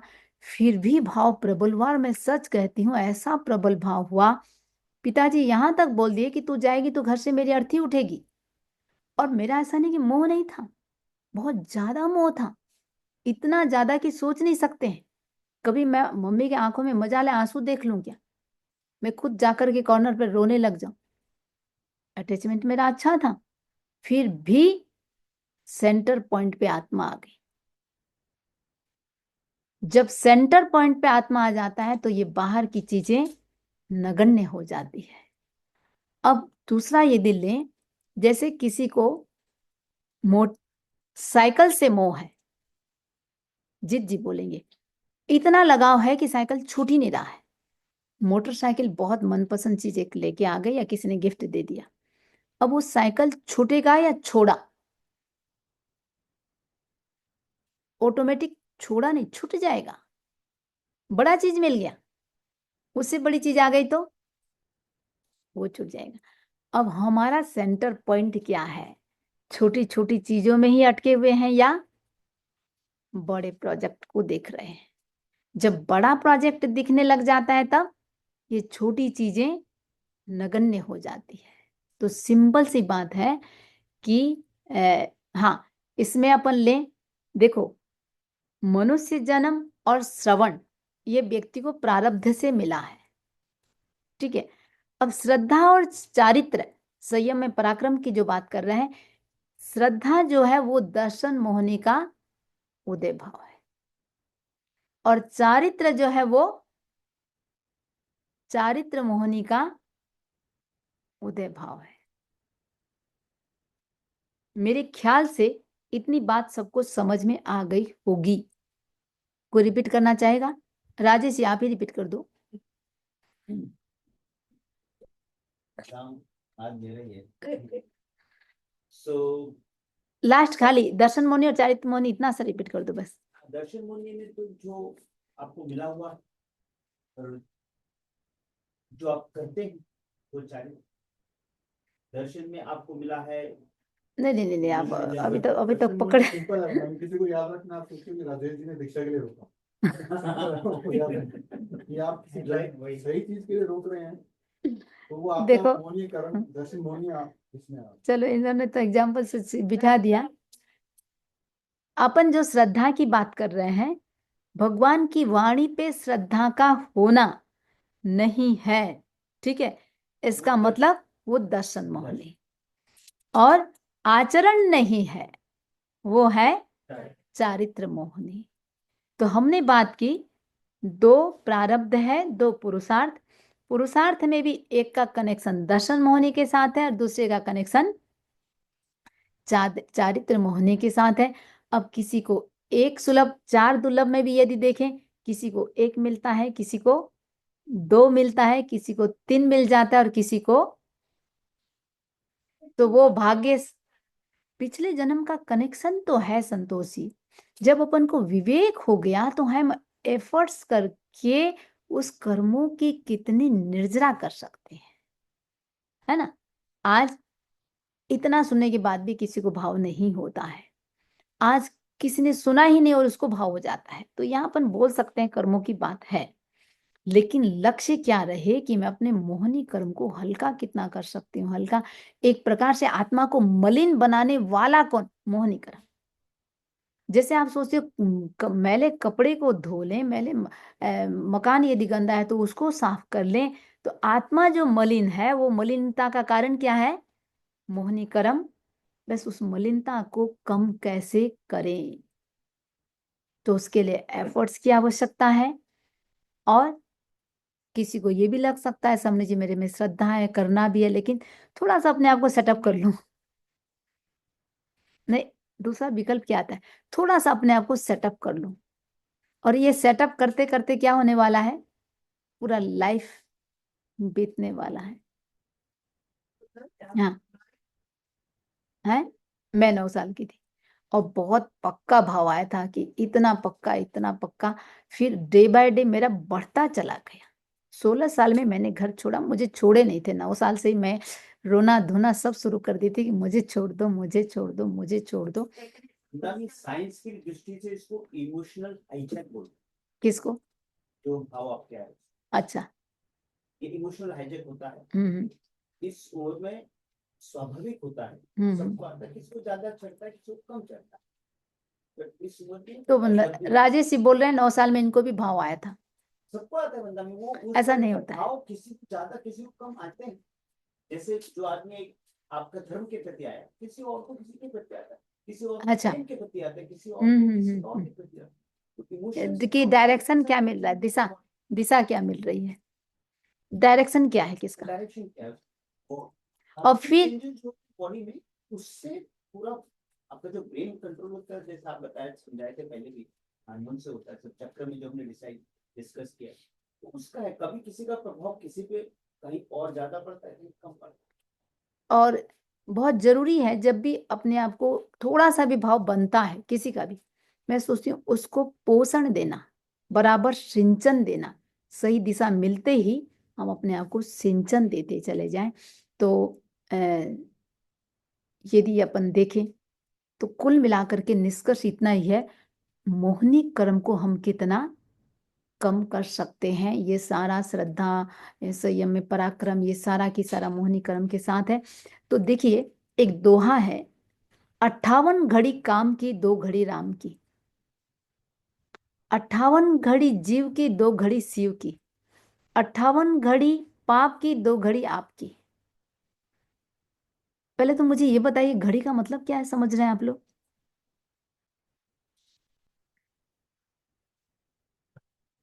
नो। हाँ, टाइम तो है, लेकिन घड़ी जो बोल रहे हैं अपन, परसेंटेज रेशियो। अच्छा 24 घंटे को घड़ी में बांटेंगे तो कितना होगा? 24 घंटे को घड़ी में बांटेंगे तो कितने घड़ी का 1 घंटा? 40 मिनट।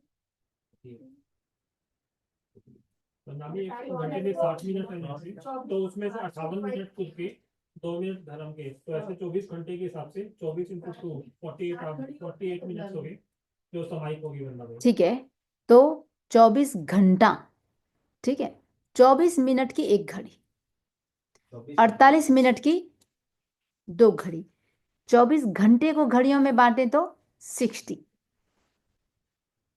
ठीक है, अब 60 घड़ी जो है उसके लिए कहा गया 24 घंटा, या 24 घंटा कहो या 60 घड़ी कहो, तो 24 घंटा और 60 घड़ी की यदि हम बात करें तो भगवान ने मतलब ये बात कही गई, 58 घड़ी काम की कितना ही काम करो,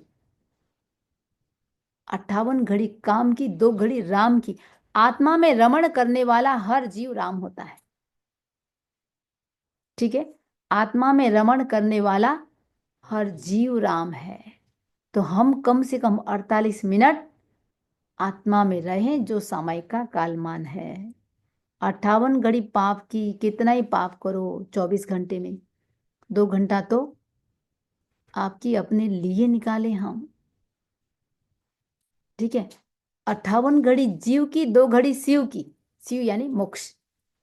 58 घड़ी जीव के लिए जितना भी लगाओ, शिव यानी कल्याण, मोक्ष, उसके लिए कम से कम हमको क्या करना चाहिए?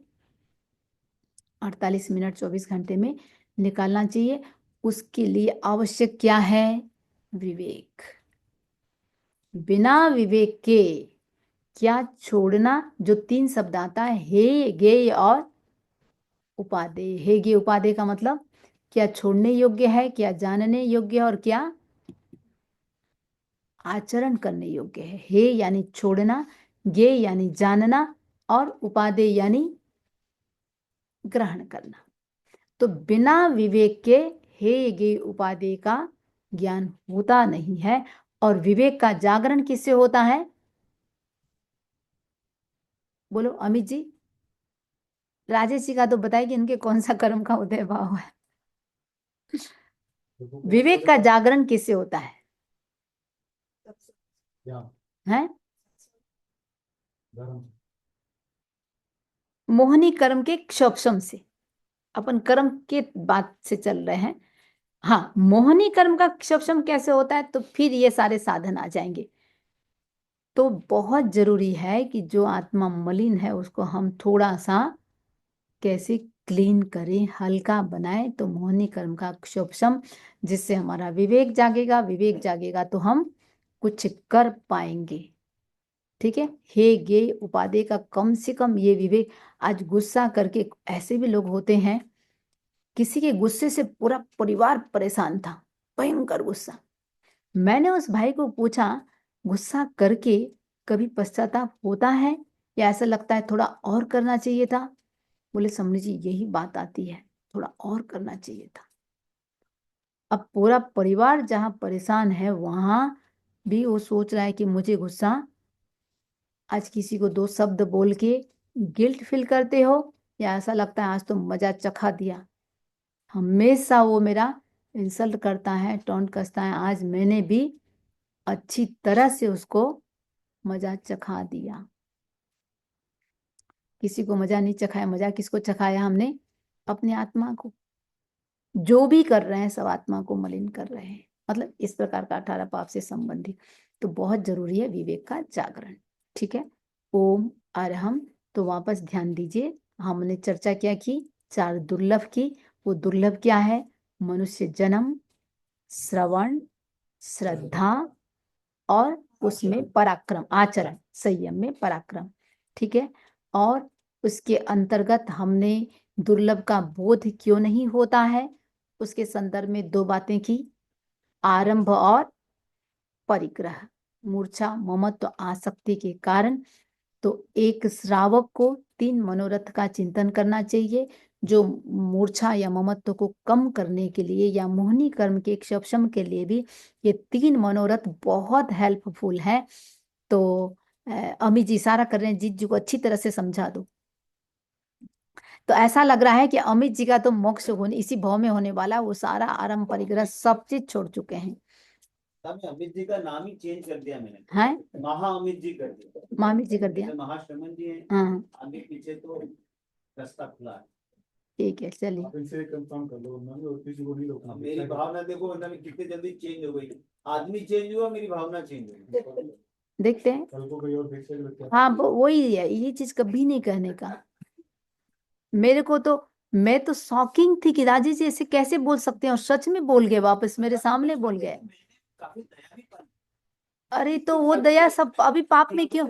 ऐसे एक बात सुन, नहीं नहीं नहीं, वो सारी दया जो पाली अब पाप में क्यों बदल रहा है? आपको पता नहीं, नहीं नहीं नहीं, मेरा मेरा जो सोचना है, फिर भी इनका अभी भी नहीं समझे। सुनो, एक साथ चाहिए अभी हमको। एक विवेक का जागरण ऐसे होता नहीं है। बहुत जरूरी है विवेक को जगाना, और समझना भी बहुत जरूरी है। इसीलिए आता हूँ। बोलो। धीरे धीरे वृंदावन, जब आप कहते हैं कि भगवान की वाणी, हाँ, ये वाणी कहाँ लिखी हुई है? आगम। आगम आगम। आगम लिखा है? अच्छा, लगभग देवर्धि गणी, अपने एक आचार्य हुए हैं देवर्धि गणी ने लिखा। पहले थी श्रुति परंपरा। ठीक है, सुन करके लोगों को याद रहता था। एक बार ऐसा हुआ, सूर्यास्त के बाद, प्रतिक्रमण के बाद, एक, हाँ, वो एक ना, कोई ऐसी दवाई जैसे पहले जैसे पेन को भी कान में टांग लेते थे, तो ऐसे कोई हल्दी या कुछ ऐसे किसी चीज का ऐसे था जो उन्होंने कान में रख लिया था आचार्य ने, और अचानक से देखा, अरे ये क्या, सूर्यास्त हो गया और मैंने इसको अपने पास रख लिया है। हाँ, नहीं कान के ऊपर था कुछ, सुई तो कान में कैसे टांगेंगे। तो मतलब जो चीज रात को नहीं रखना चाहिए। और मन में आया कि अरे इसका मतलब मेमोरी इतनी कम हो रही है, तो फिर भगवान की वाणी सुरक्षित रहेगी कैसे। बस ये एक घटना निमित्त बनी, और फिर सब ऐसे वाचना यानी मीटिंग करते हैं, 3 वाचनाएं हुई, सभी बैठे, जितने भी आचार्य वगैरह थे, जो श्रुति परंपरा से जिन जिन को जो जो चीज याद रहा, बैठ करके सारा। और उस समय तो वो पत्तों पर, हाँ पत्तों पर सब लिखना करना। तो उस समय 3 वाचना हुई, तो देवर्धि कड़ी ने ये सारा लिखने का काम किया। और आगे से जैसे जैसे जैसे प्रिंट होने लगा तो अपने सामने फिर पुस्तक के रूप में है। और फिर वो तो प्राकृत भाषा में, फिर उसको संस्कृत में करना, अपन सौभाग्यशाली हैं। अभी जैसे और भी आचार्य कर रहे हैं, एक आचार्य मधुकर जी भी, उन्होंने भी काफी किया है। अभी वर्तमान अपने आचार्य तुलसी आचार्य महाप्रज्ञ जी ने, आचार्य महाश्रमण जी ने इतना श्रम किया है, इतना श्रम किया है। आचार्य तुलसी के मन में अचानक से ना कुछ ऐसे त्रिपिटकों का, त्रिपिटकों एक कोई लेख पढ़ रहे थे बौद्धों का, ऐसे कुछ हो रहा है। उनके दिमाग में आया कि क्यों ना अपन भी ये सब चीज करें। तो काफी समय श्रम लगा करके सब प्रारंभ किए। कोई एक पहुंचा हुआ दार्शनिक, शायद वो कोई अमेरिकन ही था, ऐसे बहुत पहुंचा हुआ था, आचार्य जी के पास आया, तुलसी जी के पास, बोले ऐसे ऐसे हम ये आगमों का काम कर रहे हैं और 5 साल में हो जाएगा। पता है उस दार्शनिक ने क्या कहा, यदि 5 साल में हो जाएगा तो आप प्लीज उसको डस्टबिन में डाल दीजिएगा। बोले इतना दुरूह काम, इतना कठिन काम यदि 5 साल में आप फिनिश कर दोगे तो उसको डस्टबिन में डाल देना। तो आचार्य तुलसी का दिमाग फिर गया एकदम, वापस फिर से चिंतन मनन मंथन, फिर से नए सिरे से वापस एकदम डीप एनालिसिस करके, तो यदि हम भाष्य के साथ एक एक आगम को पढ़ें, 10-10 एक एक शब्द के लिए 10-10 चीजों का रेफरेंस, कि वहां ये बात कही है, यहाँ ये बात कही है। मतलब एक बार मैंने किसी भाई को बोले, सामने जी क्या पढ़ना चाहिए, मैंने कहा उत्तराध्ययन पढ़ो। उस समय जी आज से 15-20 साल का पहले कहा होगा। मैंने कहा पुस्तक एक्सपेंसिव है, अब सामने वाला खरीदना चाहेगा नहीं चाहेगा, 500 रुपया था। तो मैंने कहा पुस्तक है थोड़ी सी एक्सपेंसिव, बोले कोई बात नहीं। और उन्होंने पढ़ा, 2 साल बाद शायद वापस मिले तो मुझे बहुत धन्यवाद दे रहे थे। मैंने कहा क्या हुआ, बोले समणी जी अमूल्य चीज मिल गया हमको। बोले इतना आनंद आ गया, इतना आनंद आ गया। उत्तराध्ययन जैसे ग्रंथ आचार्य महाप्रज्ञ जी कम से कम 100 बार पढ़े थे, जयाचार्य स्वामी प्रतिदिन करते थे। तो बड़ा ये अच्छा चीज है आगम शास्त्रों का स्वाध्याय। तो आप जो बोले कि किसमें है ये सारी चीजें, तो ये देवर्धि कर्णी ने प्राकृत भाषा में लिखा गया, फिर उसके बाद उस पर संस्कृत, उसका हिंदी, उसका विदभाष्य के साथ अपने सामने काफी आगम, सारे आगमों का संस्कृत प्राकृत प्राकृत तो मूल में था, संस्कृत और हिंदी हो गया है। अब उसका पूरा भाष्य के साथ भी कम से कम शायद 10-15 आगम से ऊपर आ चुका है। और अपन यहाँ भी एक बात और कह दूं, मंडे ट्यूसडे 2 दिन अपन आगम स्वाध्याय करते हैं, शाम को 8 से 9। तो 4 आगम हो चुका है, 5वां आगम पढ़ रहे हैं। और 5वां आगम अभी जो चल रहा है भगवती सूत्र, तो उसका एक्सप्लेनेशन के साथ और प्राकृत भाषा भी। सिर्फ अपन अक्षरों की दृष्टि से देखें, 32 अक्षर का एक श्लोक होता है। जैसे अ आ ये अक्षर है, जैसे धम्मो मंगल मुक्तिठम अहिंसा संयमो तो दिवावितं नमं संति जस धम्मे सयामणो, ये जो श्लोक है 32 अक्षर का है। तो 32 अक्षर का एक श्लोक, ऐसे 8 श्लोक हम सिर्फ विदाउट मीनिंग, सिर्फ प्राकृत भाषा भी या पढ़ते हैं या सुनते हैं, एक उपवास का लाभ होता है। तो प्राकृत भाषा अपने आप में, मतलब जो आगमों का है वो बहुत पावरफुल है। तो हम विद प्राकृत मीनिंग सारा ये मंडे ट्यूसडे रात को 8 से 9 इसका वाचन चल रहा है। तो ये भी 5वां आगम चल रहा है। पाली लैंग्वेज, हाँ हाँ, पाली लैंग्वेज। पाली प्राकृत, प्राकृत वो पाली वो सिमिलर है लगभग। हाँ, और एक चीज है, प्राकृत जो भाषा है ना, देवताओं की भाषा प्राकृत है। और कोई भाषा इसका मतलब आगम स्वाध्याय करते हैं तो देवता बड़े खुश होते हैं। हाँ, प्रणामी, 2 क्वेश्चन है। ये जो ओरिजिनल प्राकृत भाषा में आगम लिखे गए कितने साल पहले लिखे गए हैं? लगभग 900 साल पहले। 900 हम्म। साल। सेकंड वंदामी जो ओरिजिनल, क्योंकि वो तामिल प्राकृत पे लिखे गए हैं, तत्वों पे लिखे गए हैं, तो ओरिजिनल आगम इंडिया में अवेलेबल है या फिर, बिकॉज मैंने यहाँ पर भी देखा है जैसे ब्रिटिश लाइब्रेरी में भी जो प्राकृत में जैन शास्त्र रखे हुए हैं, तो इंडिया में अवेलेबल है वंदामी ओरिजिनल भाषा में? हाँ, ओरिजिनल भाषा तो अवेलेबल है। ठीक है। हाँ, हिंदी अब तो मूल अपन के पास अभी जो शास्त्र है, मूल प्राकृत भाषा एक तरफ, फिर बीच में संस्कृत, उसी का संस्कृत, फिर हिंदी, ऐसे सारे श्लोक होने के बाद फिर उसका भाष्य के साथ कि वो मीनिंग, वो वर्ड का क्या मीनिंग है, कितने मीनिंग हो सकते हैं, सारा भाष्य के साथ। बहुत सुंदर। तो आप लोग इसका उपयोग करना चाहिए, पढ़ना चाहिए। ठीक है। ओम अरहम। नौवें सामयिक व्रत में कोई अतिचार दोष लगा हो, मैं उसकी आलोचना करती हूँ। मन की शब्द प्रवृत्ति की हो, वचन की शब्द प्रवृत्ति की हो, सामयिक के नियमों का पूरा पालन न किया हो, अवधि से पहले सामयिक को पूरा किया हो, इनसे लगे मेरे दोष मिथ्या हो, निष्फल हो। ओम अरहम, ओम अरहम। हाँ, आप लोग को भी कोई जिज्ञासा है तो पूछ सकते हो। और जूम वाले को मैं एक बार, किसी की शायद कोई जिज्ञासा, मैं सबको अनम्यूट कर रही हूँ तो आप बोल करके भी पूछ सकते हो। मैंने अनम्यूट किया है। ठीक है। हाँ हाँ, मनोहरी जी बोलिए। कोई बोल रहे हैं क्या कुछ? वो धम्मो मंगलम के बोले ना, वो हाँ कौन सा हाँ। 8? अच्छा, 8 अक्षर, जैसे ध एक अक्षर हुआ, म ये दूसरा अक्षर हुआ, आ क ख ग घ, वो जो क्या बोलते हैं, अल्फाबेट जो है ना, वो अपने आप में एक एक अक्षर है। तो ऐसे 32 अक्षरों का एक श्लोक। तो 8 श्लोक यदि पढ़ते हैं अपन या सुनते हैं तो एक उपवास का लाभ हो जाता है। वो तो 8 8 का श्लोक मतलब, किसमें है? अरे वही कह रही हूँ मैं, सारे आगम आगम टोटल मैं ये बताइए आपको कि 8 श्लोक से एक उपवास, 16 श्लोक सुनोगे तो 2 उपवास। और जिनको भी ऐसा लगता है कि हमको सुनना है तो आप लोग इसी में ब्लिसफुल वर्ल्ड 108 में पूरा 10वें कालिक, पूरा उत्तराध्ययन, केवल भगवान की जो मूल वाणी है प्राकृत का, वो ऑडियो रिकॉर्डिंग भी मिल जाएगा। ठीक है। वो क्या करके बोलूं तो वो यूट्यूब में रिकॉर्ड हाँ, आएगा? 10वें आलियम बोलेंगे। नहीं तो आप हमारा यहाँ किसी का नंबर है तो ठीक है, नहीं हमारा नंबर ले लेना, किसी से लिख लेना, आपको बता देंगे। ठीक है। ठीक है। हाँ, 10वें आलेम यहाँ बोला किसी ना? ग्रुप में जुड़े हुए हो क्या आप? मैं कभी कभी आपका जूम अटेंड करती हूँ। Zoom मैं attend। इंडिया से हूँ। हाँ हाँ, समझ गई मैं।